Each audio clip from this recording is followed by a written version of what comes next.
Mheshimiwa Makamu Mwenyekiti na viongozi na watu wa Arusha kwa ujumla, niwape salamu. Kuna askofu amenipigia simu mchana nikiwa hapa hotelini. Mtatiwa moyo na salamu zake Mwashamba Baba Askofu Mengele, askofu mstaafu wa KKKT Diocese ya Kusini kule Njombe. Anawaombea, anawatia moyo, anasema tuitetee haki katika nchi hii. Basi mimi ni siku ya ni mkoa wa 13, maana yake nikifika hapa Arusha, maana yake nimemaliza karibu nusu ya mikoa ya Tanzania. Na kwa nini ninazunguka kwa ajili hiyo? Ninalo jambo moja tu. Neno la Mungu lilimwambia nabii Ezekiel katika kitabu cha Ezekiel sura ya 33 na mstari wa 20 na kuendelea, ya kwamba mwanadamu, nimekuweka ili uwaonye watu, uwaambie makosa yao.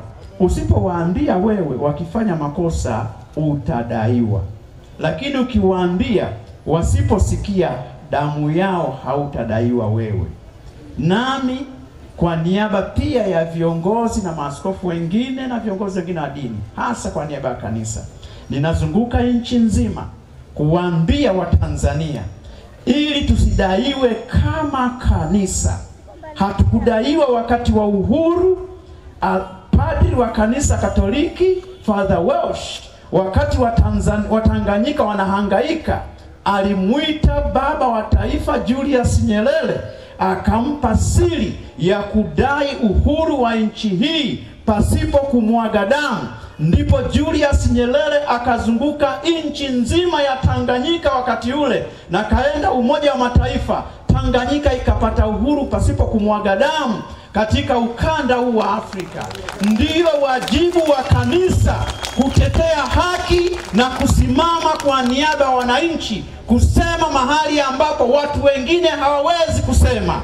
Na tunazunguka tunawaambia kwamba nchi yetu imefika mahali pabaya sana. Hatuhitaji kuwaambia ninyi mnajua. Ushenzi wa kuua watu, ushenzi wa kuteka watu, ushenzi wa kupora kura, huu umeendelea na ninyi ni mashahidi. Sasa tumekuja kuwaambia kama viongozi wa kanisa ya kwamba tusimame kama Watanzania, tuandike katiba mpya, tudai tume huru ya uchaguzi, tuondoshe mifumo ya uchaguzi ambayo haitendi haki.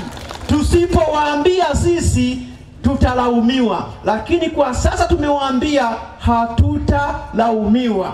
Msiogope, hatutauawa wote, hatutakufa wote. Baada ya kanisa kuanza kusema, mlimsikia baba askofu rais wa kanisa Katoliki aliposema ya kwamba wamwachie huru Tundu Lissu watawala, ya kwamba waandike katiba mpya, ya kwamba wabadilishe mfumo huu. Wakampiga, wakataka kumuua watu wasiojulikana, wakataka kumuua Padri Kitima, katibu mkuu wa kanisa la Katoliki, wakataka kumuua. Na si hivyo tu. Hapa Arusha kuna mtumishi wa Mungu, mchungaji, ni kijana, nafikiri siku chache zilizopita, aliongea kuonya mambo, akakutwa polini huko ameteswa. Sasa kama wana lengo lao ni kutaka kutisha viongozi wa dini, ni kutaka kutisha kanisa, nataka niwaambie hakuna kiongozi yoyote mtawala duniani, hakuna utawala duniani uliowahi kunyamazisha sauti ya kanisa. Tutashinda mapambano haya ya haki, tutaandika katiba mpya na nchi itakuwa huru, itafunguliwa. Nyosha mkono wako. Baba, katika jina la Yesu, hawa ni watu wa Arusha na wanakubali kutenda haki katika nchi hii. Tuangushe mifumo yote ya ukandamizaji, sema amina. Ili tuandike katiba mpya, sema amina. Tuondoe damu ya roho ya kumwaga damu, sema amina. Umwagaji damu, roho ya kipepo ikashindwa kwa jina, sema amina. Mamlaka yoyote ambayo inataka kushamili kwa kumwaga damu ikafezeshwa kwa jina, sema amina. Kiongozi yoyote, awe mteule, awe amechaguliwa na watu, atakayetoa amri au aliyewahi kutoa amri ya kutesa watu, ya kuteka watu, ya kuua watu, ya kupoteza watu, akafedheheshwa yeye na uzao